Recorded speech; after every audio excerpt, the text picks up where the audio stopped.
না, আমি দেখলাম রুমি কারিম ভাই নামাজ পড়ে আবার মেকআপও করে। আচ্ছা, মেকআপ কি করা ঠিক?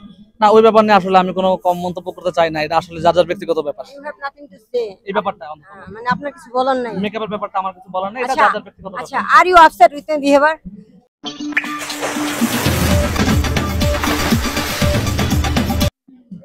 Hello everyone, how are you all? Welcome to the show. I hope everyone doing great well. তো আমার সাথে আছেন শাহেদ খান শাওন ভাই। আমি তার পরিচয়টা এবং তার প্রফেশন সম্পর্কে কিছু জানবো। তো আসসালামু আলাইকুম।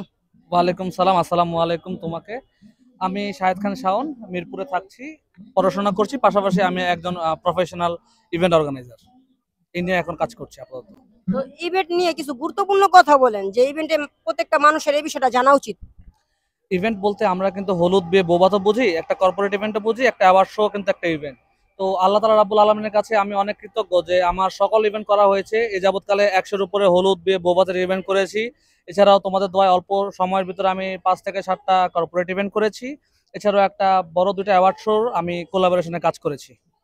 কিছুদিন আগে দেখলাম একটা অ্যাওয়ার্ড শোতে অ্যাডলব খান নামে একজন পুরুষ অ্যাওয়ার্ড পাইছে। তো সে কিসের অ্যাওয়ার্ড পাইছিল? অ্যাকচুয়ালি আমার জানা মতে সে একজন ইন্টেরিয়র সরি সে একজন মডেল বা ফ্যাশন মডেল এরকম। তার সম্পর্কে আমি বেশি একটা ধারণা পাই না। তাকে শুধু শুধু মিডিয়া হাইপ দিচ্ছে আমার মনে হয়। আমার মনে হয় না যে উনি যতটুকু হাইপ পাইছে ততটুকু ওনার পাওয়ার উচিত। হ্যাঁ, তিনি, আমি যতটুকু জানি যে তিনি পাইছে স্টাইলিশ অ্যাওয়ার্ড। তো সবাই বললো সুদর্শন পুরুষ। তো ওই ব্যাপারে আসলে আমি কথা বলতে নারাজ, কারণ ওনার সম্পর্কে আমি কোনো কথা বলবো না। আমার বাংলাদেশে খুবই পছন্দের একজন মানুষ আছে, রুমি কারিম। উনি ইন্টেরিয়র অ্যান্ড ফ্যাশন ডিজাইনার। শুধু আমি না, বাংলাদেশের প্রত্যন্ত অঞ্চল থেকে মানুষজন বলে যে বাংলাদেশের বেস্ট ইভেন্ট অর্গানাইজার হিসেবে রুমি কারিমকে ওনারা চুজ করে। আপনি যে রুমি কারিম ভাইকে বললেন, তাকে তো মানুষ অনেক কথা বলে, তো এই বিষয়ে আপনি কি বলবেন? আসলে যে সকল মানুষের কাছাকাছি যাওয়ার যোগ্যতা নাই তারাই দূর থেকে বাজে কথা বলে, কিন্তু যারা ওনাকে সামনাসামনি দেখেছে ওনারা বলতে পারবে যে উনি কতটা ভালো মানুষ। ইভেন তুমি নিজেও দেখেছো ওনাকে সামনে থেকে। যখন সামনে থেকে একজন মানুষের সাথে কথা বলা হয় তখন বোঝা যায় যে উনি কেমন, দূর থেকে তো বোঝা যায় না। আমি কিছুদিন আগে তার একটা সাক্ষাৎকার নিয়ে 2 মিনিটের। তো আমি দেখলাম তার সামনে যাওয়া যায় না, তার এত ফ্যান ফলোয়ার। অথচ আমি ইন্টারভিউটা নেওয়ার পর যখন আপলোড দিলাম ইউটিউবে ফেসবুকে, তখন বহুত মানুষ বহুত কথা কইলো। তো তাদের উদ্দেশ্যে কি বলা যায়? হ্যাঁ, এরকমই মানুষের নিয়মটা এরকম। আর যখন সামনাসামনি আসে তখন তার সাথে ছবি তোলার জন্য, ভিডিও তোলার জন্য অস্থির হয়ে যায়, কিন্তু যখন অনলাইনে কোনো কমেন্টস বা ভিডিও করবে তখন সেখানে নেগেটিভ কমেন্ট করবে। আর আমাদের বাংলাদেশ স্বভাব হচ্ছে, আমরা যদি কেউ একটু ভালো কাজ করতেছে, তার কাজের মাধ্যমে উনি একটু হাইলাইট হতেছে বা উপর উঠতেছে, তখন তাকে কিভাবে টেনে নামানো যায় আমরা সেই কাজটা করে থাকি। আমাদের জাতিগতভাবে এটা আমাদের অভ্যাস। এটা খুবই খারাপ। মানে যাদের যোগ্যতা নাই তারা সমালোচনা করতে ভালো পারে। যাদের যোগ্যতা নেই তারা সমালোচনা বেশি করে, আর যাদের যোগ্যতা আছে তারা কাজের মাধ্যমে প্রকাশ করে। তো রুমি কারিম ভাই বাংলাদেশে কি পজিশনে আছে? তিনি এত পপুলার কেন? রুমি করিম ভাই মূলত বাংলাদেশের বেস্ট ইভেন্ট মানে interior designer and fashion designer হিসেবে উনি আছে। কার কাছে কি সেটা জানি না, আমার কাছে বাংলাদেশের বেস্ট ইভেন্ট অর্গানাইজার মনে হয় রুমি ভাইকে। আচ্ছা, তাকে দিয়ে মানুষ কি শিখতে পারবে? তার ভিতরে এমন কি এমন স্কিল আছে, যে পাওয়ার আছে, যে তার থেকে মানুষ শিখতে পারবে? তিনি কি শিখাতে পারবে মানুষদের? সম্পর্কে আসলে বেশি কথা এখন আমার না বলাই ভালো। উনি আমার গুরুজন, খুব বড় ভাইয়া। তবে উনি খুবই পজিটিভ মাইন্ডের একটা মানুষ। ওনার থেকে যদি আর কিছু না শিখি, অন্ততপক্ষে 5 ওয়াক্ত নামাজ যে উনি পড়ে এবং নামাজের দাওয়াত দেয়। আমি যখন ওনার সাথে বিভিন্ন ইভেন্টগুলোতে যাই তখন আমি দেখি যে জোহরের ওয়াক্ত হয়ে গেছে, এই শাওন চল নামাজটা পড়ে নি, বা আসরের ওয়াক্ত হয়েছে শাওন মসজিদে চলো। তো ওই টাইপের মানুষ উনি, যাই কিছু করে না করে 5 ওয়াক্ত নামাজ পড়ে, আর ওই জিনিসটা আমাকে অনেক আকৃষ্ট করে। না, আমি দেখলাম রুমি কারিম ভাই নামাজ পড়ে আবার মেকআপও করে। আচ্ছা, মেকআপ কি করা ঠিক?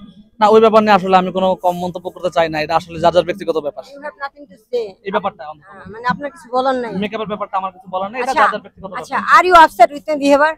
না, কখনোই না, কারণ তুমি আমার খুবই কাছের একজন ছোট ভাই। অন্তরস্থল থেকে তোমার সাথে আমার ভালোবাসার সম্পর্ক। কখনোই আমি কোনো ব্যাপারে আপসেট না। আসলে প্রশ্নটা কিন্তু আমার না, মানে আমার ফ্যান ফলোয়াররা বলতেছিল, যার জন্য এটা আপনার জানার জন্য আমি আপনাকে প্রশ্নগুলো করি। হ্যাঁ, যদি যদি অন্য কোনো কারো বিষয়ে কথাগুলো আসলে তাদেরকে বললেই ভালো হয়, কারণ আমি আসলে তাদের কথাটা হয়তো বা আমার মতো করে গুছিয়ে বলতে পারবো না, তারা যেভাবে বলবে। এই জন্য তাদের ব্যাপারে না বলাটাই ভালো, আমি আমার ব্যাপারটা বলি। আসলে এই অ্যাওয়ার্ড শো নিয়ে, ঠিক আছে, আপনি বাংলাদেশের মানুষরা কতটুকু আগাতে পারবো এই অ্যাওয়ার্ড শো করলে একটু বলেন। অ্যাওয়ার্ড শো মূলত হলো গিয়ে বাংলাদেশে বর্তমানে বেশ অনেক চলতেছে।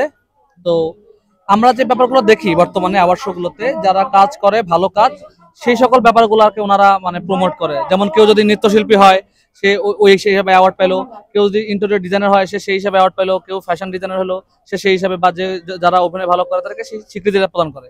এই জিনিসটা ভালো, পজিটিভ, এটা অনুপ্রেরণা দেয় মানুষকে। ধন্যবাদ, অনেক সুন্দর সাক্ষাৎকার দিচ্ছেন। তো এখন আমার চ্যানেল সম্পর্কে কিছু বলবেন আপনি? হ্যাঁ, সম্রাট.11 এই চ্যানেলটা আমার খুবই পছন্দের একটা চ্যানেল। তোমার কাজগুলো খুবই ভালো হচ্ছে, অদূর ভবিষ্যতে আরো ভালো হবে। আমি তোমার কাজের সম্ভাবনা যেটা রয়েছে, শুধু সম্ভাবনা দেখতে পাচ্ছি আমি, খুব ভালো একটা সম্ভাবনা আছে তোমার।